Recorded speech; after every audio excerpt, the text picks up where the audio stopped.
Fala galera do canal de Santos, vamos aí para nossa aula de hoje, tá certo galerinha? Vamos aí com lei de Newton, ou seja, nós vamos estudar a terceira lei de Newton, tá certo? Você que não é inscrito no canal de Santos, se inscreva no canal de Santos, deixe seu like aí para fortalecer o canal de Santos, tá certo? E ative o sininho para ficar atento aí às próximas notificações. Então, sem mais delongas, vamos aí para nossa aula de hoje com o professor de Santos, beleza? Então aqui nós vamos entender um pouco aí sobre o conceito aí da terceira lei de Newton. É isso aí, é aquela lei onde diz que para toda ação existe uma reação. E olha só que a reação aí, algumas reações são bem desconfortáveis, beleza? Então vamos lá, galerinha.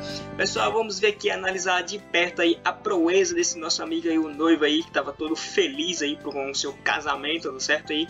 Resolveu aplicar uma força aqui nessa haste, tá certo? Só que a haste aí não é boba, aplicou uma força também nele, tá certo? Então, isso aí é um pouco da lei de Newton. Vamos entender o conceito aí.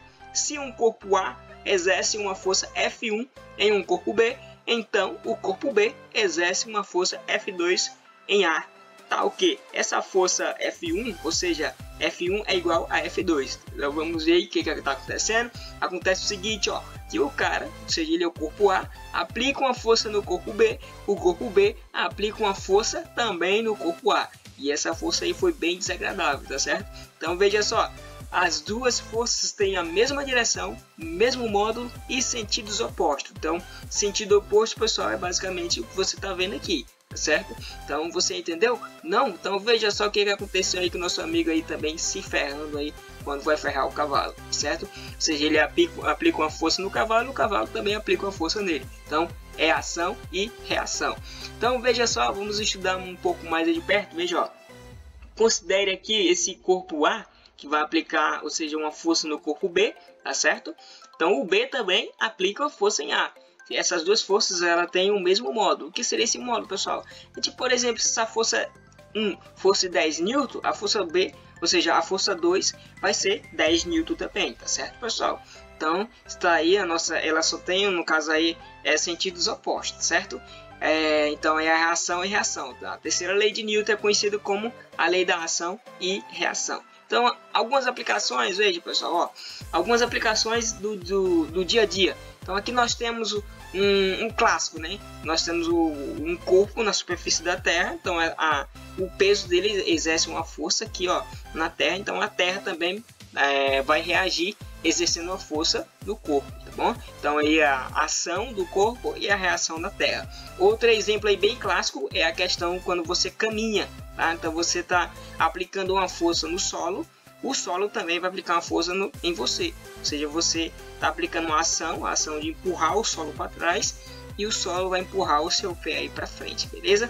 Outra reação aí, ou seja, uma situação bem desagradável é quando imagine você jogando futebol e a bola pega na sua cara. A ação da bola pegando na sua cara e a reação da bola, ou seja, da sua cara, é aplicando uma força aí na bola também. Infelizmente vai ser doloroso, beleza?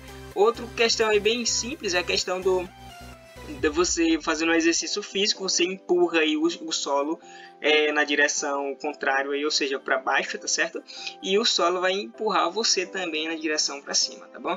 Um exemplo bem aplicado aí na astronomia, tá certo? É o lançamento de foguete, tá? Ou seja, quando a queima dos gases acontece, ou seja, vai empurrar o foguete para cima. Na verdade, também vai ter uma força empurrando o foguete para baixo, tá certo? Então, mas por que o foguete não se as duas forças são iguais e ele ainda movimenta para cima aí? Aqui é relação aí à segunda lei de Newton, ou seja, a resultante de todas as forças vai estar na vertical para cima, beleza? Então, são exemplos clássicos e práticos aí da terceira lei de Newton. Você não entendeu? Então, veja só. Ação e reação. Então veja só, vamos a outra aplicação aqui. Um corpo nas proximidades da Terra sofre desta uma atração, que é o seu peso, né? Isso, o peso do corpo. Portanto, pelo princípio da ação e reação, a Terra também é atraída pelo corpo, com uma força de mesmo módulo, mesma direção e sentido oposto ao peso. Então veja aqui, pessoal, ó, temos aí um corpo, uma maçãzinha orbitando o nosso planeta. Então, ela tem uma ação, ou seja, o peso dela, então uma reação aí da Terra atraindo esse corpinho, beleza? Então veja, bem clássico e claro aí para nós entendermos a ação e reação das forças, beleza? Então veja só, lembrando que o peso é a massa vezes a aceleração da gravidade, e que a gravidade, tá certo? É a aceleração gravitacional, ela vale 9,8, né, na linha do Equador. Nos polos ela varia, tá certo? Só que para efeito de cálculo a gente vai aproximar aí para 10, beleza? 10 metros por segundo ao quadrado, tá certo? Então, nossa outra aplicação diz o seguinte: considere um bloco apoiado numa mesa, ao qual está apoiado na terra. Então, essa mesa está dentro da terra, tá certo? E o bloco está em cima da mesa. Por si só, a gente já tem aí a força, a ação do bloco aplicando em cima da mesa, tá certo? Então, a mesa vai aplicar uma reação no bloco, que no caso aí, essa grandeza aqui, ou seja, é uma força normal, tá certo? É chamada de força normal, tá? Então, como o bloco tá na terra, ou seja, ele tem o seu peso, né? Então, do peso tem uma reação dele, tá certo? Veja só, na figura, nós temos todo o corpo que está orbitando a terra, ou seja, está na superfície da terra, tem um peso, tá bom, pessoal? Então, veja que a normal, os dois pares de força aí, caracteriza como ação e reação. O peso também é o dois pares de força que caracteriza como ação e reação, beleza? Então essa era a nossa videoaula de hoje. Espero que você tenha tirado suas dúvidas e ficado mais expert para resolver questões de terceira lei de Newton, ação e reação. Então até a próxima videoaula, galerinha. Valeu!